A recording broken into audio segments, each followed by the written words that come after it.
Deu o nosso painel de discussão aqui, tá, da nossa trilha. E, bom, realidade dia a dia de arquitetura de soluções, profissionais, papéis, ferramentas e práticas, né? Então, para quem está online também, acredito que vai conseguir visualizar aqui a gente, né? Gostaria de chamar aí os painelistas. Um vocês já conhecem, né? A Camila estava mais cedo aí com a gente. Camila, por favor.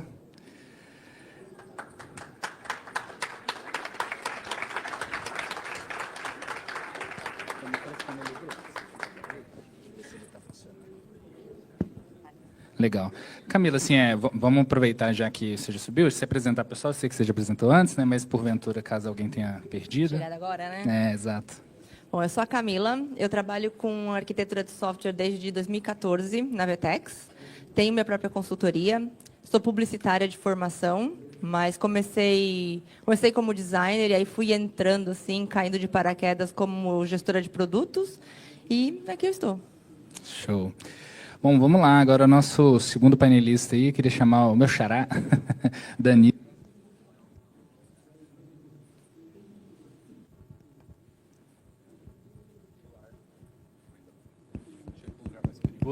Opa. Cuidado. E aí, xará, se apresenta aí para o pessoal. Boa tarde, pessoal. Sou o Danilo Regis. Pode chamar só de Regis, que a concorrência de Danilo está grande. Já aqui. deu a cota, né? Hoje eu atuo como arquiteto de soluções no Bradesco. Tenho aí uns 15 anos, mais ou menos, de arquitetura de software, soluções no geral. Sou especialista em algumas coisas como segurança, perícia forense, direito digital e compliance. E é isso aí. Bora. Show, bora lá.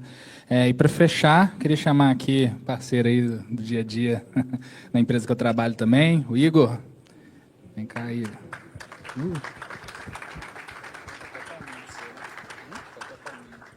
Danado.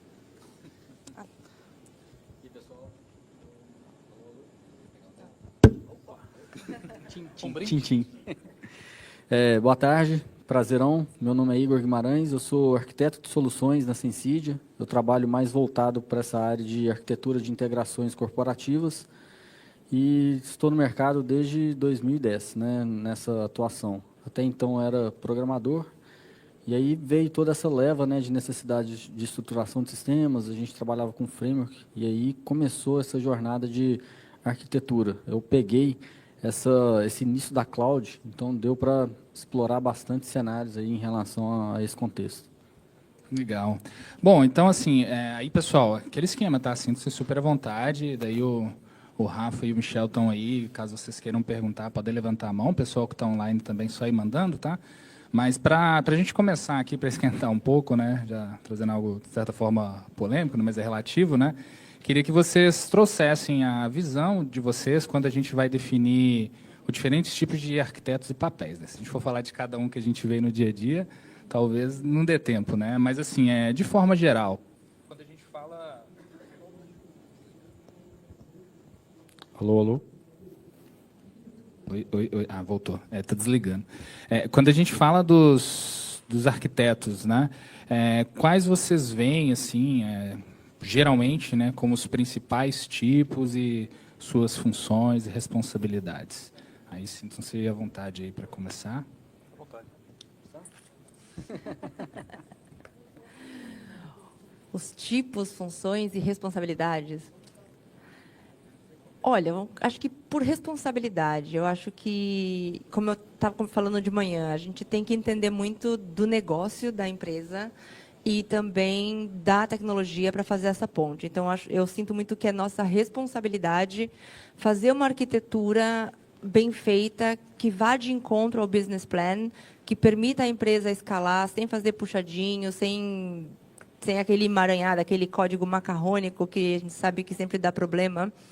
E eu acho que a grande responsabilidade é essa, sabe? Entender bem o negócio. A grande responsabilidade principal é entender esse negócio e fazer essa ponte, para conseguir fazer essa tradução de uma forma mais adequada. Boa. Eu lido mais, assim, atualmente com a parte de pré-vendas, então eu acabo lidando com vários tipos de arquiteto, né? Mas, assim, primeiramente, a gente precisa de um desenho de solução. E aí a gente pega a primeira leva ali, que são os arquitetos, que eles definem qual vai ser a arquitetura, o que é o modelo base, e a partir disso os sistemas vão se decompondo e as necessidades vão sendo criadas. E aí entra um segundo nível, que é um arquiteto mais mão na massa. E hoje a gente tem um papel forte do arquiteto que visa trazer mais um papel do ecossistema. É um arquiteto mais corporativo. Ele entende tanto do negócio quanto da arquitetura e como que isso vai responder àquela necessidade. Então, assim, sempre esses três, né, estão sempre atuando ali em conjunto. E aí vem a parte de segurança, que eu acho que é uma arquitetura mais densa, assim, né, de necessidade, porque aí entra mais compliance, entra requisitos ali mais técnicos para esse funcionamento. Bacana. Indo um pouco para a parte mais didática, né, a gente costuma separar a arquitetura como o primeiro passo ali mais próximo do código, o arquiteto de software, aquele que vai garantir que aquilo fique de pé, né, que ele acaba se identificando bastante também, às vezes, como engenheiro, mas tem uma certa diferenciação. E ele é o pessoal mais próximo do operacional. O arquiteto de soluções, eu entendo que ele está no nível mais tático.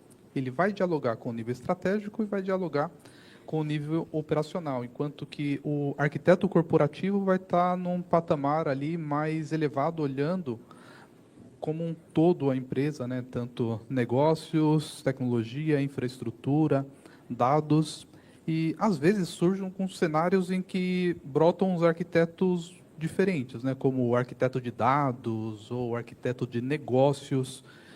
Aí existe uma certa polêmica, porque, teoricamente, a arquitetura é aquela arte de você compor os elementos em torno de um objetivo em comum. E aí, quando você está dentro do universo de dados, você já está bem contextualizado e acaba num nicho específico. E quando você está com negócio, a sua preocupação maior tem que ser com o valor entregue propriamente dito e não exatamente como que aquilo ali será feito. Então, também não tem uma correlação entre partes que precisam ser orquestradas. Tem um objetivo de negócio a ser atingido. Então, pessoalmente, eu prefiro realmente as categorias de Enterprise Architect, o corporativo, o arquiteto de soluções e o arquiteto de software. Boa. Um insight legal que você falou, porque assim, a gente pode enxergar a arquitetura de dentro para fora ou de fora para dentro, né? Muitas vezes de dentro para fora é quando você vai projetar o sistema e vai ter essa necessidade de escolher, né, qual que é a linguagem, quais são os componentes dessa arquitetura, qual que é essa infraestrutura, cloud providers e tudo mais. E muitas vezes, quando está pronto, esse ecossistema vai se integrar com outros. E aí que entra muito essa visão, né? Como que essa conectividade, essa resiliência entre essas plataformas vai ter que ser desenhada. Como é que eu vou trazer aqui uma nova arquitetura de eventos, por exemplo, que já entra um outro papel arquitetural para conciliar toda essa, né, esse ecossistema assim, e manter isso de pé, por exemplo. Legal, muito bom. Agora tem também o arquiteto de IA, né? Uma nova figura aí nessa história. Pessoal, perguntas online aí, Michel, tranquilo? Tá bom, então vou seguindo daqui. Ó, quem quiser perguntar, é só levantar a mão, que daí a gente leva para vocês aí. Ah, tem uma... Rafa, tem...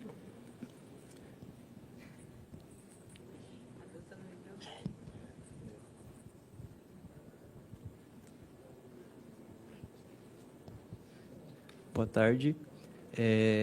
Uma pergunta que eu queria fazer é com questão a lidar com o stakeholder, né? Porque o arquiteto, normalmente, ele vai conceber ideações e vai dar soluções de produto, plataforma, como a gente já vem conversando, mas vem também a arte do convencimento para aquele que vai investir. Queria saber de vocês como é que vocês lidam com isso, tem alguma estratégia específica? Boa pergunta. Eu acho que vai, assim, vai bem assim, em direção, né, com o que a gente está conversando. O convencimento, no papel do arquiteto, ele tem duas pessoas para convencer, na verdade. Uma é o time que vai construir e outra é quem vai pagar a conta, né? Então, essa análise ela tem que trazer esses insights. A gente acaba entrando no retorno de investimento que essa arquitetura vai trazer, que é o papel que o cara de cima espera para ele, né, fazer ali todo o investimento nessa arquitetura, por exemplo. E também mitigar o risco de levar essa arquitetura para dentro da equipe. Muitas vezes a gente tem que entender quais são as limitações dessa equipe, o que ela sabe desse projeto, quais tecnologias a gente está tentando, né, injetar ali dentro para trazer mais produtividade, por exemplo. Mas aí, essa equipe vai precisar de um treinamento, eles vão precisar de saber mais sobre esse tema. Esse convencimento assim, é um papel, né, essencial, é uma soft skill que a gente tem que trabalhar, né, nesse conjunto. Não, e só completando também, quando a gente fala com os stakeholders, aí quem vai pagar a conta, é muito importante que a gente também entenda, saber como que se compõe um PNL. Né? Porque muitas das vezes que quando você vai argumentar, o software que ele é feito em casa, ele compõe a linha de OPEX, que é operacional. Inclusive, a gente estava conversando mais cedo sobre isso. E quando você contrata um software de mercado, um SaaS, ele sai essa linha e ele vai para o CAPEX. Então, quando você compõe o PNL e você chega lá no EBITDA, tal, quando você vai chegando para chegar no lucro líquido, esse mobilizado, essa linha de custo, ela tem um impacto diferente. Então, quando você tem o OPEX, que é o primeiro a ser deduzido da receita bruta, você tem uma dedução muito grande, então sua receita líquida fica menor. Quando você traz uma parte desse custo para um CAPEX, então você tem uma receita líquida maior. Então, você consegue reportar resultados melhores. Então, são estratégias que você tem por trazer outros tipos de software para compor a sua arquitetura. Isso ajuda muito também no convencimento do stakeholder. Né? Então, ainda mais quando você é uma coisa que se paga a longo prazo, que ele tem que ser amortizado. Então, tudo isso você consegue usar dentro do seu argumento. É bacana. É isso que a Camila falou, acho que é bem interessante. E foi o que me fez, há alguns anos atrás, ir parar numa faculdade de administração.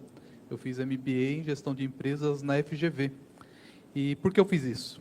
Porque eu sentia dificuldade justamente de lidar com stakeholders. Aquilo que eles gostariam de obter não era aquilo que eu estava entregando enquanto arquiteto. Então, eu fui me especializar como se eu estivesse aprendendo um novo idioma. Eu quero falar a língua daqueles que possuem o capital. Eu quero falar aqui com aqueles que realmente vão patrocinar os projetos que eu desenho. E estudar administração me ajudou bastante nisso. Porque quando eu vou fazer um discurso, eu tenho que adaptar a linguagem. Então, teve cenários onde um assessment que eu fiz, eu tive que apresentar os resultados dele para diversas categorias. O nível técnico, o nível tático e o nível estratégico, e até mesmo a parte do conselho. E a mensagem, de certa forma, foi a mesma, mas a linguagem que eu utilizei foi diferente. Para cada um, eu tinha que vender o peixe de um modo, para poder gerar o engajamento, ao mesmo tempo que eu gerava um patrocínio. Então, é interessante saber aquilo que a empresa está buscando e ver se aquilo que nós estamos fazendo realmente dará resultado. É mais do que simplesmente tecnologia. E entra aí uma questão que diferencia o design da arquitetura, que a arquitetura sempre envolve design, mas o design nem sempre envolve a arquitetura. Design é a forma como nós organizamos as coisas. A arquitetura é quando nós organizamos de modo a respeitar os requisitos de negócio, os atributos de qualidade, as restrições que são oferecidas.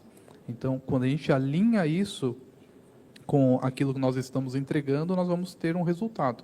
Então, o que nós estamos tentando fazer? Trocar 6 por meia dúzia? Fala, não, se a gente movimentar as peças e organizar deste modo, a empresa vai ter um faturamento superior, ela vai ter uma melhoria de qualidade X. Então, isso que cresce os olhos dos stakeholders. Boa. Tem mais uma que eu acho super interessante, assim, a gente como a indústria de software, né, a gente acaba fazendo um assessment, como ele falou, muitas vezes para apresentar uma arquitetura de solução mais resiliente, com uma série de benefícios ali para a empresa. E como que a pessoa que já é dona ali da arquitetura atual vai receber essa abordagem? Então, isso é super importante, é um momento assim, extremamente relevante no momento da venda, como que a gente vai levar uma arquitetura nova, com conceitos inovadores, com tecnologia, mas assim, sem menosprezar, desmerecer o que está ali, né? Então, é um papel que a gente tem que ter um skill, né, interessante na hora de propor. Pegando o gancho aqui dos dois, Quando a gente fala na parte da venda, quem está comprando, o tomador de decisão, não é quem vai implementar lá na frente. Isso faz parte da estratégia da empresa. Por isso, ter um patrocinador, ter esse sponsor, identificar quem são os campeões, né? Seja no nível estratégico, no nível operacional, ele é muito importante para a saúde do projeto. Porque dentro do projeto, conforme você vai apresentando a arquitetura, você vai falando que alguns sistemas eles vão ser deprecados, existem detratores, porque aquele sistema que vai ser deprecado é filho de alguém. E aí a pessoa fica muito resistente. Então, esses campeões do nível operacional vai ajudar no convencimento dessa pessoa que vai contra, né, que não está dentro suportando esse projeto. E no limite do limite, você tem a cartada do sponsor do estratégico. Né? Então, se ninguém aqui embaixo está colaborando, tem que vir alguém de cima, que não sou eu como prestador de serviço, mas sim alguém da empresa, explicar a nova estratégia da empresa, o novo caminho. Né? Não é que todo mundo vai ser demitido, vai ser contratado gente nova. É que os direcionais estão mudando e tudo que tem mudança cria conflito, cria incerteza, e a tendência humana é negar isso, né? É rejeitar e criar essa barreira como um mecanismo de defesa. Então, identificar essas pessoas ela é muito importante. Só mais um complemento, assim, decisões top-down, pessoal, para a equipe de arquitetura é algo extremamente complexo de lidar, né? Chegou em posição, olha, agora a tecnologia é essa, eu já fechei o fornecedor, e aí a gente vai começar o papo com a turma de arquitetura e levar aquilo adiante, né? Então, assim, tem que ter muita resiliência, né, para conversar com essa galera, né? Como ela falou, assim, a gente realmente não é a hora de desmoronar o castelo. Aí entra a arquitetura de convivência. Eu acho que é um papel interessante nosso. Como que essa arquitetura vai conviver com a atual, por exemplo, sem trazer esse impacto operacional, né? Como que a gente vai mitigar tudo isso? Eu sou o Max, obrigado pela apresentação. Cara, eu acho que se a gente tivesse combinado aqui, a minha pergunta é um gancho do que você acabou de dar um gancho para a dúvida que eu tenho. Vocês falaram muito sobre a parte de negociação com stakeholders e negociação na parte corporativa, que é válido. Mas eu tenho uma dúvida de como que funciona o processo de projeto de vocês na parte tática. Como é que vocês trabalham o envolvimento com os desenvolvedores, principalmente na parte de convencimento e tudo mais? Porque eu acho que é um pouco do que você começou a responder agora. Né? Boa pergunta. Assim, a gente trata isso, né, de certa forma, como um mapeamento inicial. Então, primeiramente, entender quem são essas pessoas e é interessante que a gente traz uma abordagem mais voltada para o papel do arquiteto. Então, assim, como que é um workshop interessante para eu demonstrar minha tecnologia e ele ter o primeiro contato com ela? Como que a gente vai quebrar esse gelo, né? Como que a gente vai identificar ali que esse arquiteto, ele tem uma dor, ele está precisando de resolver ela, mas ele tem todo esse, entre aspas, ego a lidar. Então, cara, é uma estratégia mais psicológica do que uma estratégia arquitetural. Né? Como que você vai se tornar amigo dele e ele vai ter que confiar em você nessas jornadas. Eu acho que é identificar as pessoas e o que elas querem. É como se fosse uma criança.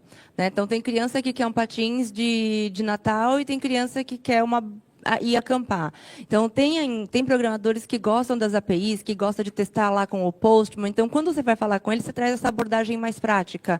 Tem outros que gostam mais da interface, de ver como é que o resultado impacta, como o time de negócio vai usar o que ele está desenvolvendo. Então, é um pouco dessa parte mais psicológica. Né? Então, conforme você vai fazendo o onboarding dentro do projeto, que você faz um kickoff, que você começa a identificar as pessoas, muitas vezes você também já conversou com os stakeholders, né? Quem é quem, como é que o time se comporta.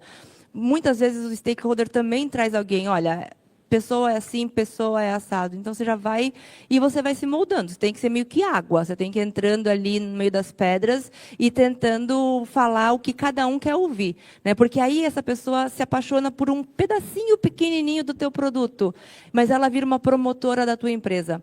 Né? Então, ela ajuda no convencimento com os outros. Então, tem que ser muito flexível, tem que ter muito jogo de cintura.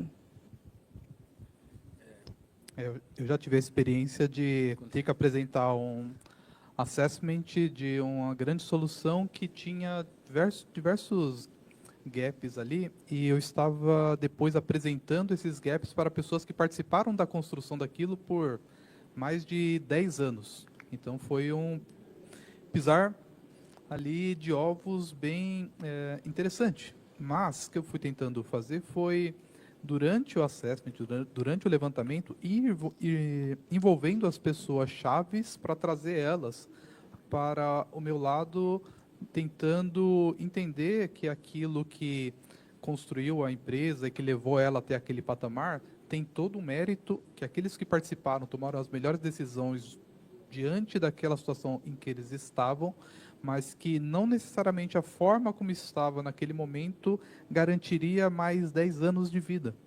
Tá? Então, essa consciência é interessante. E, às vezes, isso é tão bem recebido que eles dizem, poxa, estava realmente precisando ter alguém de fora para falar algo que a gente está tentando convencer há muito tempo aqui a nossa empresa. Então, o arquiteto nesse cenário, ele dá força ao time, fala, não, vocês estão certos, vamos trabalhar para que vocês sejam empoderados com dinheiro, com tempo, com novos profissionais para fazer aquela transformação que vocês também anseiam. Então, acho que isso é um caminho bacana. Boa. Exemplos clássicos. Tem cara que é open source. Tem cara que você fala open source com o cara já, opa, não, isso aí vai dar trabalho, isso aí eu vou precisar de profissional diferente. Então, assim, como é que eu vou pescar, né, essa tomada de decisão dessa pessoa? Tem gente que gosta de diagrama, gosta de raça e solta, no code. Tem gente que prefere código. Então, essas, né, abordagens aí mudam muito, cara, o tipo da apresentação que você vai fazer. É o mesmo produto, é a mesma construção, mas como, né, você vai definir isso? Aí você vai focar mais hora em um ponto, hora em outro, para ter essa balança.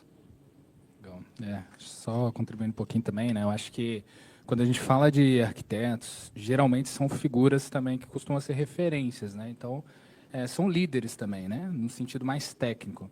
Então, acho que complementando o que o pessoal disse, é bem importante ter esse poder de negociação, né? Então, tem mais relação com a parte de soft skill do que, né, de técnica mesmo. Apesar de que, no fim, você vai vender tecnicamente, né? Mas o convencimento, de fato, ele vem de uma origem muito mais de soft skill do que de tech skill, de fato, né? Pessoal, tem mais perguntas? Olha lá o Rafa, lá atrás. Aí. Matheus. Já anota o nome dele aí, ó. Para participar do sorteio, lembrando. Se apresenta aí, mano. Pode fazer a pergunta aí.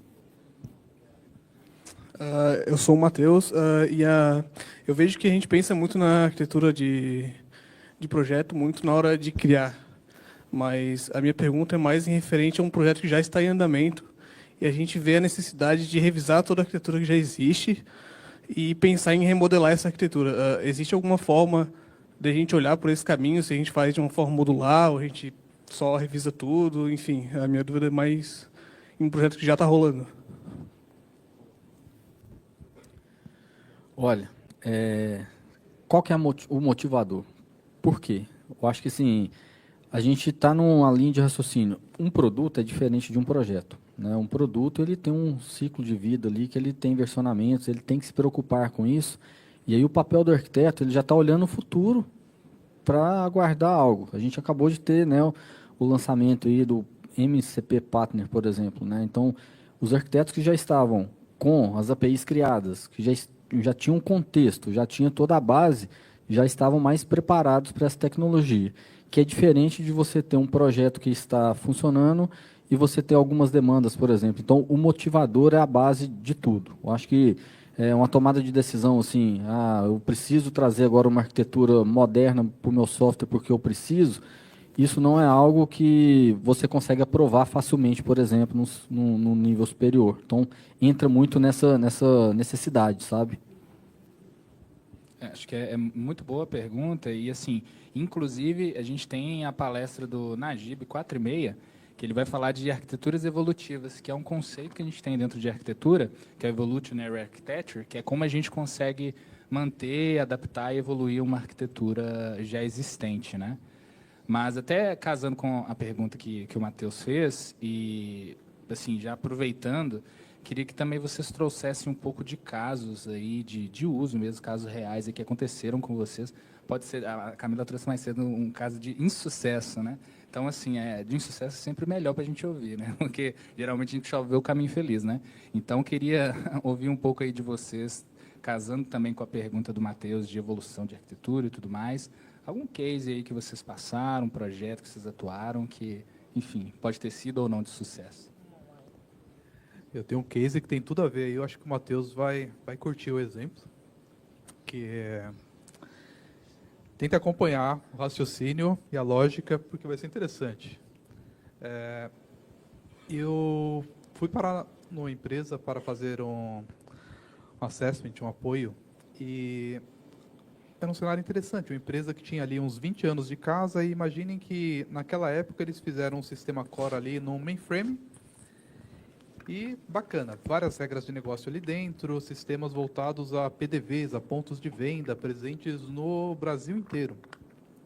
E o tempo passou e lá para 2005, mais ou menos, entrou na moda, não sei se alguém é dessa época aqui, o tal de SOAP, os famigerados Web Services. E aí, o que essa empresa fez? Construiu Web Services, com algumas regras de negócios nele, mas o que estava atrás? O mainframe. Então, nós tínhamos ali um web service apontando para o mainframe. Bacana, muito bom, funcionou. Algumas pessoas continuaram usando a comunicação direta com o mainframe, TCP/IP, bala, show. E algumas pessoas, alguns novos parceiros, clientes, passaram a utilizar o web service.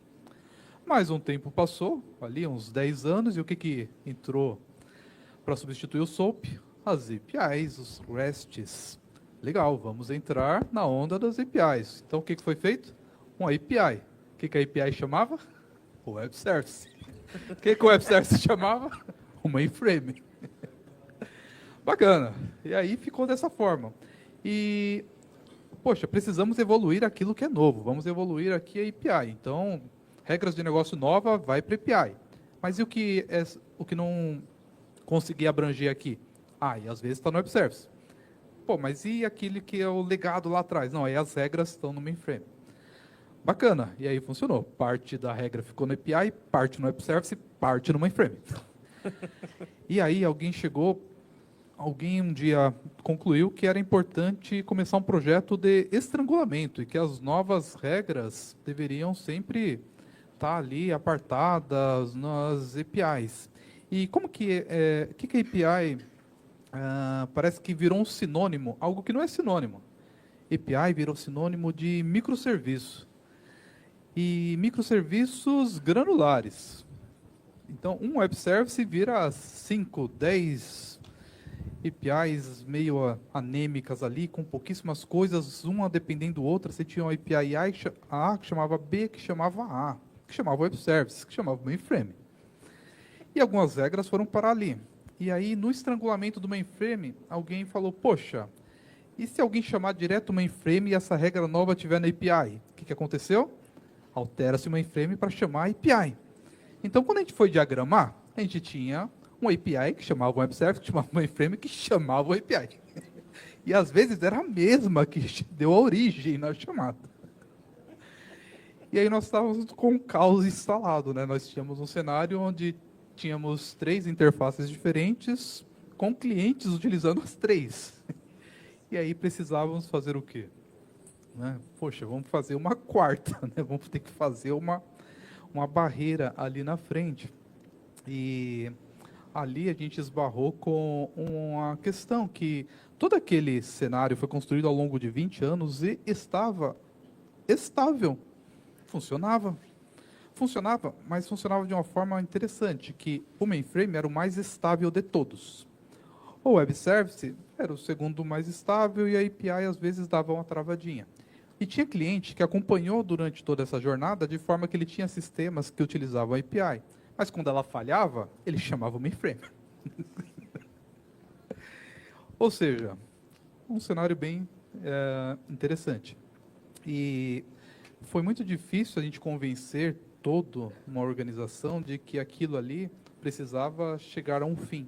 E para chegar nesse fim, a gente precisaria fazer ali uma interface que interceptasse todas essas chamadas, que não importa de onde viesse, a gente precisaria ter ali um ponto em comum. E a parte mais difícil é que não era algo simples de ser feito, não era algo rápido de ser feito, e foi difícil convencer as pessoas de que algo que foi construído por 20 anos não seria resolvido em um projeto de 6 meses. Que a gente precisaria, sim, ter um projeto ali bem estruturado, um processo bem desenhado para conseguir transformar aquilo, não em 6 meses, mas às vezes em 2, em 3 anos, até a gente conseguir secar realmente desidratar aquilo que estava atrás. Então esse é um exemplo interessante para demonstrar que algumas coisas a gente tem que ter muita paciência, tem que ter uma estratégia, e que o nosso desenho, o nosso target, ele vai ter vários platôs ou milestones. Então o arquiteto nesse cenário vai desenhar sim um mundo ideal, mas ele vai partir daquilo que existe. E vai falar, olha só, nessa primeira fase a gente vai fazer até esse ponto. Essa parte aqui, depois ela vai vir em steps. E, dando tudo certo, ali em 2, 3 anos a gente consegue estabilizar aquele cenário. Para algumas pessoas isso é muito tempo, né? Principalmente no cenário atual, em que alguns profissionais ficam 6 meses numa empresa, ficam 1 ano numa empresa.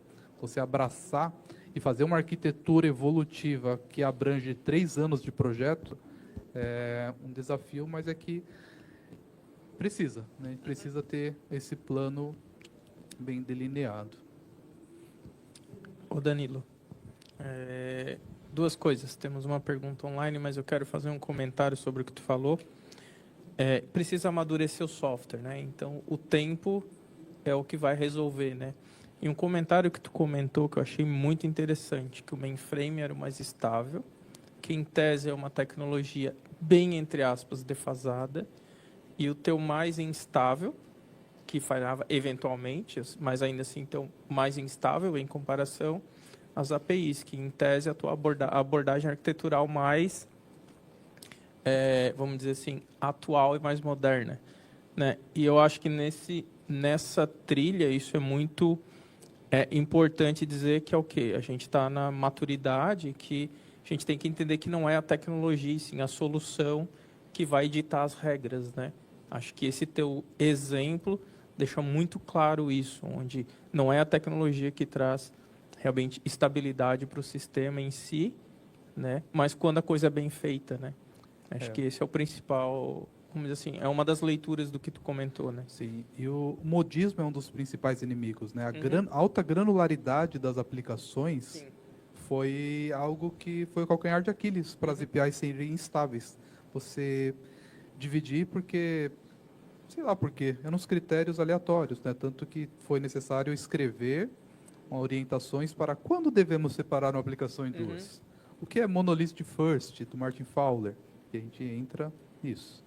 Tá? Então, fugiam, às vezes, do modismo, né? Porque isso vale para outras modas que não... Exatamente. Perfeito. Uma perguntinha online que eu achei muito interessante, ela é longa, tá? Ela vem do Wesley Pereira. Hoje acredito ter construído uma equipe capaz de desenvolver produtos com funcionalidades e performance comparáveis às principais ferramentas do mercado. Costumo usar o time to market como principal critério para decidir entre terceirizar ou internalizar uma solução. Na minha experiência, o custo de softwares prontos costuma ser elevado e, embora não tragam resultados no curto prazo, acabam gerando diversos problemas no médio e longo prazo. Por isso, na maioria das vezes, opto por internalizar e até contratar e capacitar novos profissionais. Apesar de um ramp-up inicial mais lento, percebo que com o time correto, a curva de aprendizado é muito rápida. Agora a pergunta: como vocês enxergam esse cenário e tomam esse tipo de decisão? Enquanto os tomadores de decisão continuam optando por terceirizar, mesmo com entrega com excelência por parte do time interno? Boa pergunta. Pode responder? Bom, minha visão é o seguinte. partir do momento que você é uma empresa de tecnologia, você consegue administrar melhor todas essas visões, né? Você consegue administrar ali sua equipe, você consegue trazer treinamento. É um conhecimento tático e ele vai ter que ser, assim, ele vai ter que se manter, né, digamos. Mas a partir do momento que você não é uma empresa tech e o seu core business não é gerar software, você acaba comprometendo um orçamento e gerando ali uma unidade que ela é cara e ela tem uma inteligência embutida, né? Então, é uma decisão que ela tem que ser tomada com muita cautela, por exemplo, né? Se eu vou absorver um software ou se eu vou criar uma equipe para desenvolver um novo sistema. Então, eu vejo muito isso. Hoje a gente acaba atendendo muitas empresas que o core business não é o desenvolvimento de software, ela precisa de soluções. E muitas vezes ela precisa integrar várias soluções e manter um ecossistema ativo, que é complexo. E aí a gente vai trazer necessidade de observabilidade. Então, se a pessoa for preocupar com todos esses requisitos não funcionais, ela vai esquecer a parte principal, que é a entrega para o cliente dela, né, o produto final dela. Então, é um conceito, é um trade-off, né, muito claro para mim, assim, sabe? Eu tenho um cliente que está exatamente nesse cenário. É um grande marketplace de produtos colecionáveis, não posso falar o nome. E ele é uma empresa americana que vende para todos os lugares do mundo. Então, eles atuam em todos os países, são, acho que, 13 moedas, 7 idiomas, enfim, 150 mil sellers, 1,2 bilhões de SKUs. É um monstro. E eles chegaram para a gente e falaram assim, o meu core business, ele é o catálogo, é a inteligência do conteúdo. Eu quero gerar conteúdo. Toda essa parte que eu tenho de marketplace, de e-commerce, de checkout, não é meu core business, é transacional. Então, isso aqui eu vou terceirizar. Né? Então, aí eles saíram ao mercado para procurar o melhor software que atendesse essas necessidades e que pudesse suportar uma magnitude de SKUs desse sentido. Né? E é um projeto longo, é um projeto de 18 meses, porque migrar tudo isso, fazer o onboarding do selling, fazer o treinamento, todas as moedas. Então, você tem que fazer isso tudo muito faseado. Começamos com os Estados Unidos, cálculo de impostos nos Estados Unidos é por estado, ele é muito segmentado, depois o próximo é Canadá. Então, a gente olhou assim, o que representa, né, a regra de Pareto, o que representa 80% do seu negócio? São 7 países. Então, vamos focar nesses 7 países primeiro, depois a gente abre o resto. Né? Então, eu acho que faz muito sentido isso, entender onde eu preciso focar o meu tempo e energia, onde é que eu tenho o meu valor, onde é a minha identidade como empresa. O resto eu posso fazer um outsourcing. Bacana. Seguindo também o que a Camila comentou, é justamente o entendimento de que quando nós compramos uma solução de mercado, não sei se foi exatamente isso que ele quis dizer quando trazer algo de fora, se foi só contratar pessoas de fora ou contratar algo que está no mercado. Quando contratamos um sistema de mercado, nós nos limitamos àquilo que os nossos demais concorrentes também possuem. Tá? Então, se você comprou um sistema de prateleira, seu concorrente compra um sistema de prateleira, está todo mundo dentro do mesmo patamar. Tá? Nesse sentido, nós às vezes chamamos de sistemas de registro, sistemas core. Não é no core que a gente ganha o jogo. Nós ganhamos o jogo nos sistemas de diferenciação e de inovação. Então, é bacana você entender dentro da sua empresa qual é aquele sistema que ganha o jogo. É o sistema, sei lá, do departamento pessoal, que você vai gastar um tempo ali desenvolvendo algo super personalíssimo? Não, porque na maioria das vezes não é o sistema de RH que ganha o jogo. Tá? É o CRM que vai ganhar o jogo? Não, às vezes não é, às vezes pode ser. Então é importante entender que para sistemas mais importantes é interessante você desenvolver dentro de casa. Porque ali sim você consegue se diferenciar, você consegue inovar, você quer fazer um MVP, você consegue fazer ele ali de uma forma muito rápida. Se isso estiver na mão de terceiros, se isso estiver na mão mesmo de outros times, você perde um pouco o controle em cima daquilo que você quer, às vezes, entregar muito rápido. Então, é mais essa dica. Como que eu separo? É dessa forma. Compro do mercado quando é algo que de prateleira atende e desenvolvo internamente quando é algo que vai me gerar uma inovação e diferenciação perante os meus concorrentes. Boa. Como arquiteto de soluções, A pessoa tem que entender essa parte dos sistemas, né, assim, de prateleira e sistemas nichados também. Eu acho que é interessante, você pontuou a questão da fábrica de software. Se eu vou desenvolver internamente com a minha equipe, ou se eu vou trazer uma equipe terceira, por exemplo, para o desenvolvimento. A sua arquitetura é madura o suficiente para você passar uma documentação para esse terceiro, ele construir software do jeito que você quer? Ou a pessoa vai absorver um projeto de escopo fechado, vai te entregar um código-fonte funcionando e vida que segue. Então, todas essas tomadas de decisão fazem muito sentido, né, no momento de arquitetar. Como que essa solução vai ser composta como um todo, né? E aí entra a estratégia de custo, investimento, a gente tem que descer nesse nível aí para conseguir tomar essa decisão. Boa. Tem mais pergunta? Aqui, tem mais alguém aqui que vai querer levar o livro para casa hoje? Lembrando, tá, pessoal, a gente vai Especializar. sortear o livro aqui, né, no final do painel, e a sorteio vai ser só para quem fizer pergunta, tá? A gente vai ter 2, né? Vai ter um no final depois. Quem tiver no final aí vai ter um segundo sorteio. Boa tarde, pessoal. Meu nome é William, sou aqui de Floripa. Eu queria entender um pouquinho e escutar de vocês, da experiência que vocês têm, um pouco mais da prática e do dia a dia, de como vocês iniciam um projeto, como é que é a comunicação com o cliente, depois se vocês geram alguma documentação, quais ferramentas vocês utilizam e como vocês fazem depois para extrair do cliente a solução que ele precisa e passar para o time técnico. Como é que vocês fazem esse meio de campo e todo esse passo a passo desde o início do projeto?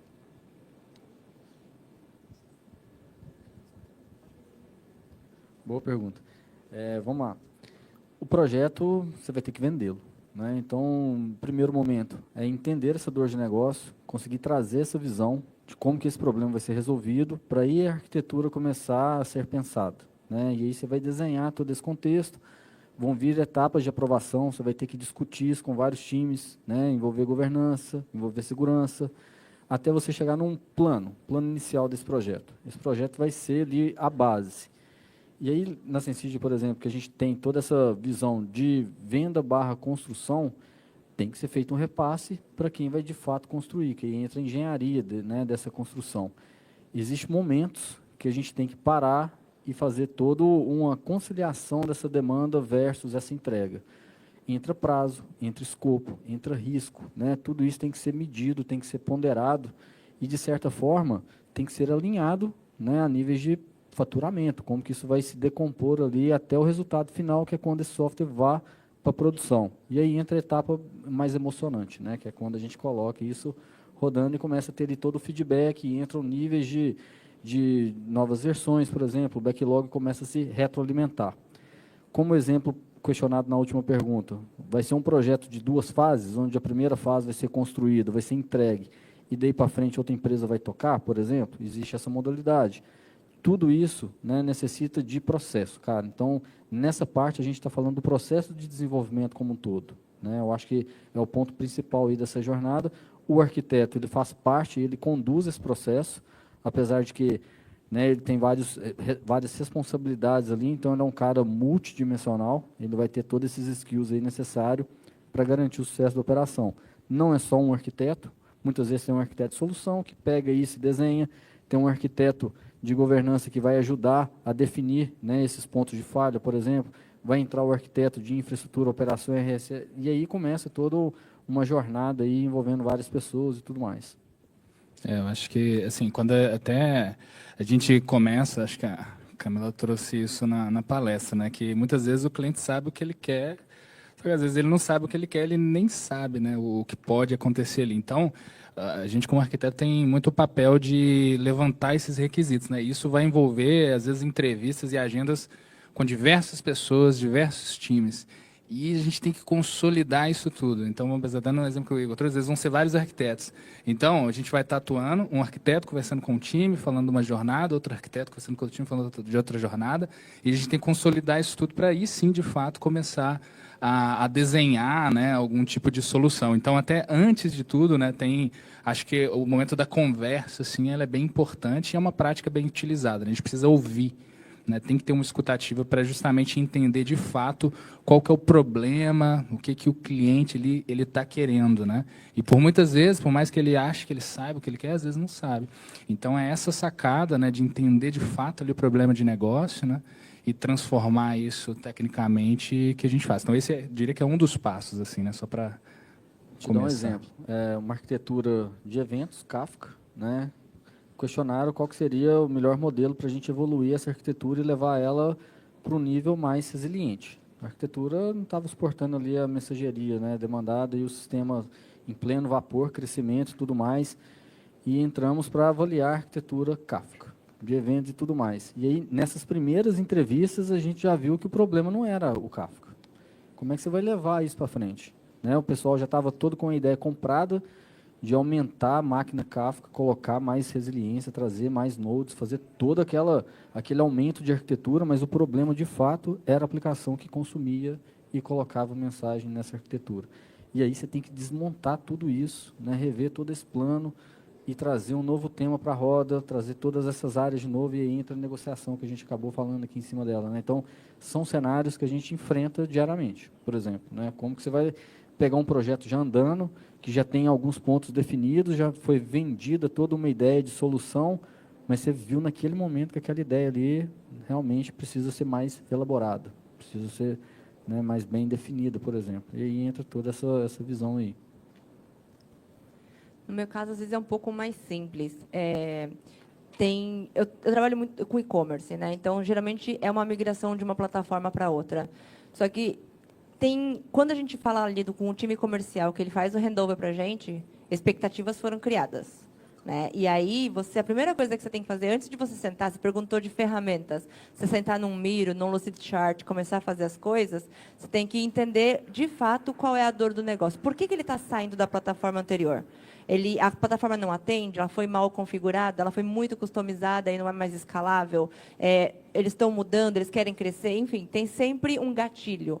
E para você chegar nesse gatilho principal, você tem que passar por um processo de discovery. Como o Danilo falou, tem que entrevistar muita gente. Hoje, graças a Deus, a gente tem IA que consegue gravar, que consegue fazer umas anotações para a gente, porque antigamente a gente ficava lá na prancheta, com um caderninho, igual uns doidos escrevendo, que depois você nem entendia o garrancho que você tinha feito, porque você tem que perguntar e escrever ao mesmo tempo. Mas, eu acho que o segredo para uma boa arquitetura é não apressar o discovery. Né? Eu já fiz muito discovery que, sei lá, time comercial falou assim, não, 2 dias a gente faz um workshop e aí já sai com a arquitetura. Eu falei, 2 dias? 2 dias eu não consegui nem guardar o nome das pessoas que estão na sala. Né? Então, hoje a gente tem um processo, um framework de discovery que vai em média de 6 semanas. E muitas vezes on-site, a gente passa uma semana. Né? Já fui para o Canadá, nesse cliente de material de construção, a gente fez um tour pela loja para entender como é que as coisas funcionam. Traz isso para casa, depois senta mais 2 semanas com o time que participou do Discovery para discutir como que a gente pode atender certos requisitos, para depois você sentar num Miro e começar a esboçar uma arquitetura. E quando você faz a primeira versão, é muito high level. É só para entender, assim, estou indo pelo caminho certo, vou pegar uma validação aqui. Então, quando a gente traz isso para uma gestão de produto, que a gente faz um MVP, entrega para o usuário e ele dá um feedback, é mais ou menos a mesma coisa. Então, a gente faz uma arquitetura high level, vai lá com o time, com os stakeholders, com o time operacional, com o time técnico, pega uma validação, traz para dentro de casa e aí você vai evoluindo. Então, ele é um processo vivo. Não é uma coisa que você termina, faz um PDF, entrega e fala, acabou, tchau, vou embora.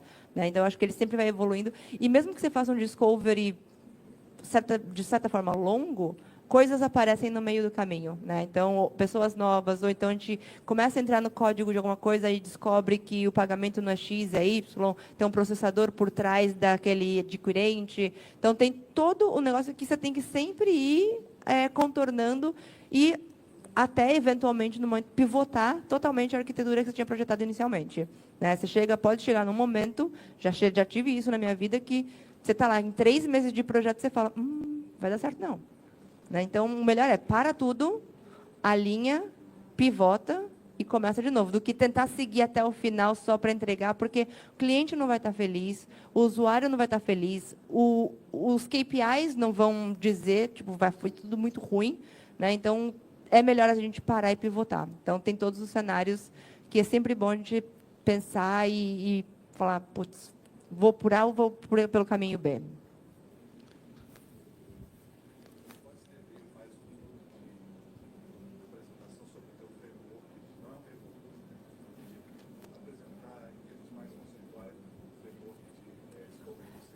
de discovery, eu ia falar isso agora. Ele pediu para eu dar uma linha, elaborar um pouco mais no meu framework de discovery. Então, o que eu faço? Eu tenho um PowerPoint, eu tenho um deck com algumas perguntas que eu faço no primeiro dia. E muitas vezes eu mando até antes, né? Então, parto do princípio que estamos falando de e-commerce. Aí eu tenho que entender qual é o produto que eu estou vendendo. É commodity, é fashion, é supermercado, é grocery, é produto digital, é seguro. Eu tenho que entender isso. Qual é o meu ticket médio? Pegar dados iniciais, qual é a conversão, como é que está o funil, como é que estão as coisas. E aí você se mune de informação para chegar num discovery.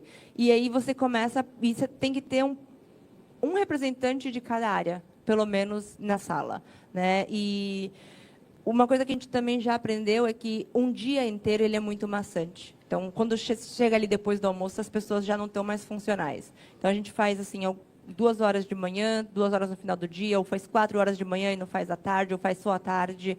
E é sempre passar por todas as áreas. Então, você faz uma entrevista com um nível estratégico, com o CEO, com o CTO, com o COO, para entender mais o direcional da empresa, os números que eles querem subir, porque sempre que você faz um investimento desse nível, você quer aumentar a venda, né? Então, para onde você está indo? Para onde você quer ir? Você quer expandir o negócio, às vezes você quer abrir um novo mercado, né? Às vezes é um supermercado que atua só numa região e ele quer ir para outros estados. Então, você tem que entender muito disso, e aí, com base nisso, você vai elaborando os próximos, né? Então, tem a parte de time técnico.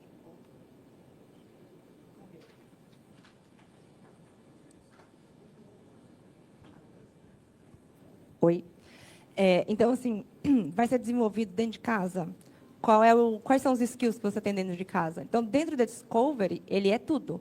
Ele é tanto a parte de negócio, de objetivo, do time técnico, do tech stack que tem atualmente, das dores, do gargalo, e mapeando isso. E tentar ajustar a agenda. Então, às vezes, ao longo de 6 semanas, você vai fazendo de pedra. Você pede para o cliente fazer uma demo. Então, me mostra como é o teu checkout. Me mostra hoje como funciona o processo do teu saque. Como eu tenho compra online e retira na loja. Como é que funciona? E muitas vezes eu mesma faço um pedido. E vou e retiro e faço. Tento entender como é que funciona isso. Para depois trazer e falar, bom, aqui a gente pode melhorar, aqui a gente precisa replicar, isso aqui tem que mudar completamente, porque isso aqui não faz o menor sentido. E você traz, quando você traz essas mudanças para o cliente, você traz isso com base em dados, porque isso é o que o teu Discovery trouxe.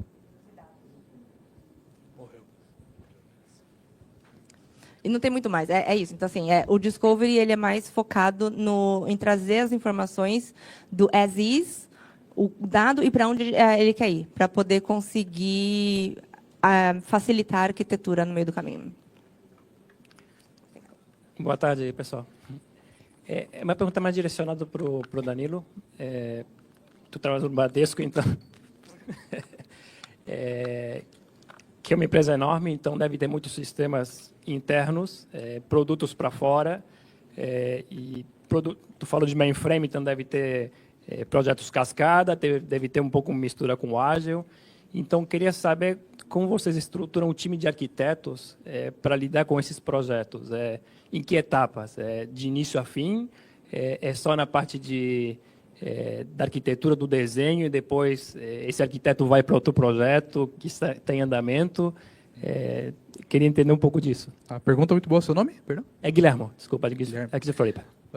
Guilherme, é uma pergunta bem interessante, até vale um ponto que, para quem é ingressante nessa área, é importante saber que o papel do arquiteto muda muito de empresa para empresa. Arquiteto solução é tipo um nome genérico guarda-chuva, que em cada empresa pode significar algo diferente. Então, quando a gente chega numa empresa, a primeira coisa que a gente tem que descobrir é quais são os nossos boundaries, quais são as nossas fronteiras, com que a gente tem que interagir.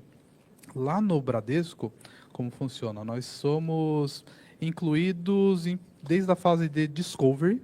Então, nós somos convidados pela área de negócio para participarmos de discoveries de negócio. E, nesse ponto, é interessante também reforçar que algo que facilita muito a vida de um arquiteto é entender que a área de negócio ela não traz requisitos. A área de negócio ela traz hipóteses. Isso aí vai servir em alguns momentos. que é a ideia de que uma hipótese precisa ser validada. E, nesse sentido, também, nós temos grupos. Então, por exemplo, eu faço parte do grupo de CardTech. Eu lido com a parte de cartões no geral, crédito, débito. E lá são centenas de arquitetos. Meu núcleo ali, lá tem uns 10 arquitetos e nós não precisamos nunca trabalhar sozinhos. Então, eu recebo a demanda até sozinho.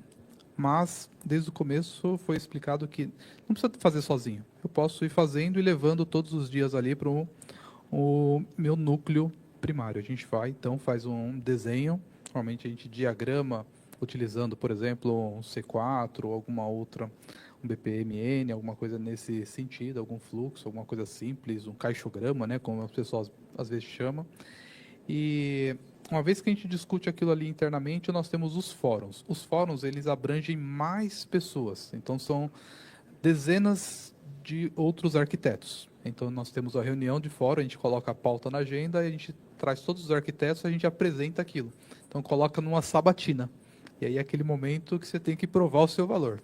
Então, é importante ter bastante embasamento, bastante teoria, porque vocês sabem como são essa galera aí de TI. Sempre tem um gênio ali no meio, um cara que é o Greg Hope Brazilian. Você tem bastante figuras muito importantes com muita bagagem diferente. Quando você apresenta, eles vão ali questionar então e colocar algumas pontuações. Se tiver tudo certo, você leva para um outro fórum, onde vai ter o pessoal de segurança, que vai também fazer uma primeira avaliação rápida durante a sua apresentação, e depois eles fazem um laudo aprofundado em cima da solução. Dito isso, isso vai aí ser entregue para a área de desenvolvimento, que começa ali um refinamento. O que a gente faz para facilitar? Durante o Discovery, a gente já vai conversando com os desenvolvedores, já vai trazendo para que aquela solução seja feita em mais mãos, para que quando chegar neles, não seja algo top-down, porque eles ajudaram a construir. E aí, nisso, eles começam, sim, a fase de refinamento. Então, é onde vai entrar maiores detalhes. Então, dependendo do tamanho do projeto, eu vou definir ele de uma forma mais macro. Se for um escopo menor, eu consigo me aprofundar, porque tem um tempo ali que eu consigo trabalhar num projeto. Se for um projeto muito grande, eu não vou chegar no ponto de falar qual método que a HTTP que vai usar, qual vai ser o payload, porque não dá tempo. Tá? Mas, em linhas gerais, é isso. Respondi? Sim, perfeito. Obrigado. Boa. Acho que até complementando um pouco, a Camila também trouxe bastante, a gente falou de MVP e tudo mais, né? Mas tem até um conceito que às vezes a gente aplica, assim, que é o MVA, né? Então, a gente vai aplicar um MVP, só que a arquitetura ela tem que ser consistente o suficiente para a gente conseguir, né, definir de fato que esse MVP ele seja bem sucedido e a partir disso a gente consiga provar algum conceito, né? Outro ponto também, que aí também acho que depende muito, igual você falou, a figura do arquiteto, da organização, né? Mas tem também os ADRs, né? Que assim, a gente, tomou essa decisão de arquitetura aqui, a gente vai deixar isso registrado, porque hoje é a gente que está tocando, mas no futuro, né, isso pode e vai mudar. Isso. Né? Então, nós temos alguns artefatos de arquitetura que temos que entregar no final do trabalho. Então, são as diagramações e lá nós chamamos de DDAs, né, o direcionamento de arquitetura. Tá? Então, isso é importante, ADRs também ficam registrados.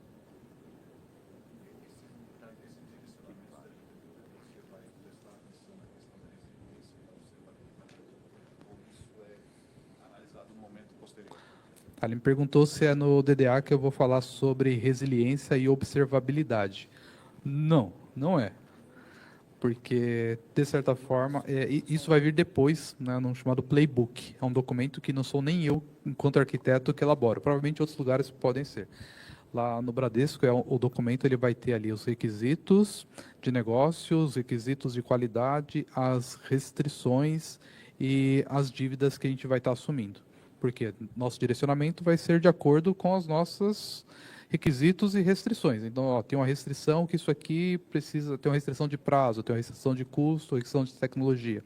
Eu vou colocar lá, dado que, considerando que, direciono que, e assumo que no final disso ainda teremos este gap aqui, essa dívida. Aí a parte de observabilidade ela virá depois no refinamento, onde existirá um playbook de publicação e observabilidade, essas coisas. Boa.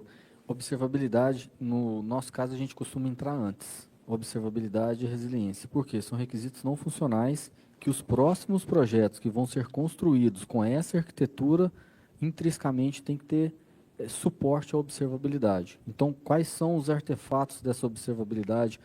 Para ter observabilidade, tem que ter informação, onde que essa informação vai residir. Se essa informação está, né, num data store, como que eu vou usar essa informação para gerar alertas, por exemplo? Então, a observabilidade, ela vai em paralelo sempre, né, é um capítulo dessa jornada como um todo, e aí o desenho de solução ele vai ter que completar alguns requisitos de observabilidade para ele ser aprovado, por exemplo. Né? Então, tem toda essa jornada.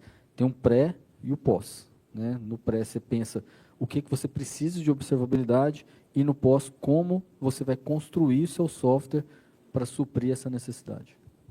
Boa. Bom, pessoal, a gente está chegando no final do painel. Queria agradecer aí todo mundo que fez pergunta, que trouxe, né, as suas dúvidas, os seus pontos. Muito bom mesmo. E para fechar, assim, obviamente, né, não falar de inteligência artificial hoje em dia é quase um crime, né? Então, então eu queria, assim, para fechar, que vocês trouxessem um pouco da experiência de vocês mais recente, como que vocês estão, de certa forma, utilizando, seja diretamente ou indiretamente, a inteligência artificial aí no dia a dia, principalmente quando a gente fala de arquitetura.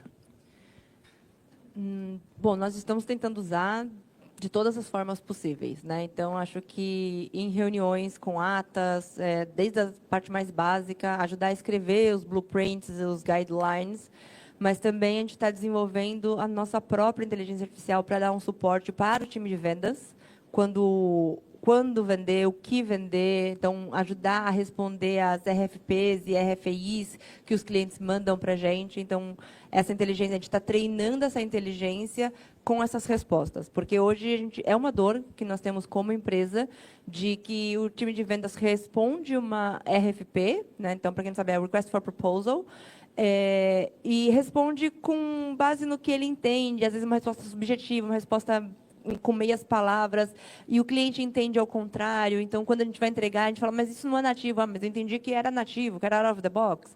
Não. Então, acho que para evitar todo esse estresse, para ter uma transparência mais com o cliente, e também, assim, são documentos que eles vêm com 300, 500 perguntas.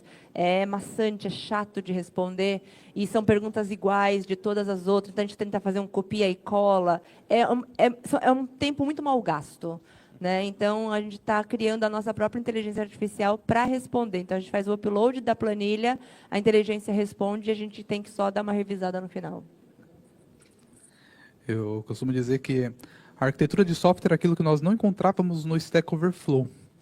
Tá? Ali a gente encontrava código. E a arquitetura de soluções é aquilo que a gente ainda tem dificuldade para encontrar no IA. Tá? Então, muitas vezes, a gente vai fazer uma pergunta ali, ela vai ser um sabonete. Vai fazer igual a maioria dos arquitetos fazem. Vai mandar um depende. Vai mandar um depende, não vai ser claro. E eu acho que nós vamos ser um dos últimos a ser substituídos por IA. Tá? Isso eu estou bem tranquilo quanto a isso. Tá? E no final das contas, eu utilizo mais no meu dia a dia para colocar a mão na massa, eu utilizo como fontes de referência, como a maioria de nós fazemos, né? Porque para a gente. Imagina, para eu levar uma solução para um fórum de arquitetura, eu preciso estar muito seguro do que eu estou falando.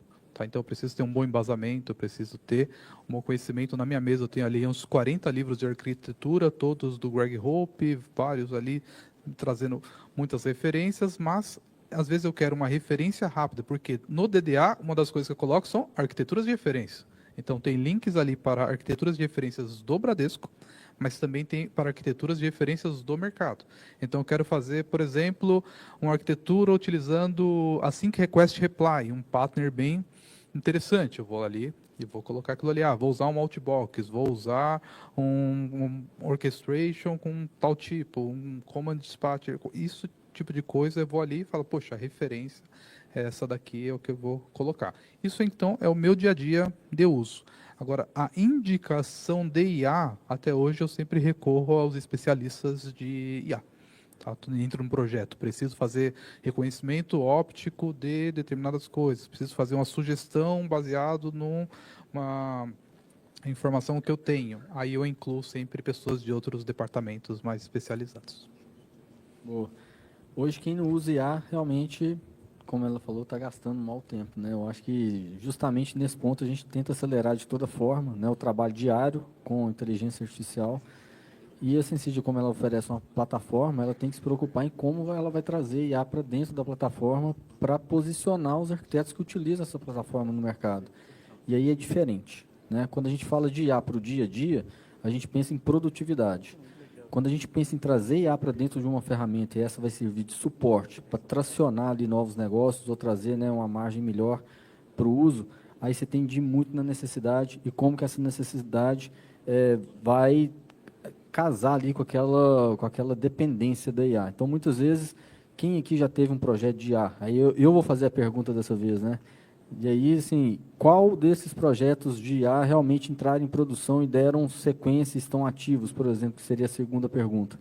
Isso é muito difícil da gente prever hoje, né? Então, os discoveries, os frameworks que estão surgindo, por exemplo, estão trazendo essa visão para a gente descer mais o nível e validar sobre aquela necessidade, aquela ótica, né? E aí, sim, a gente vai pegar componentes de mercado, como um protocolo MCP Server, por exemplo, e como que eu vou atuar em conjunto na minha ferramenta para eu conseguir fornecer ali uma governança mais intuitiva, por exemplo. A pessoa não tem que ser um expert em construir Swagger hoje para conseguir construir a melhor API. A gente já dá isso como ferramenta, né?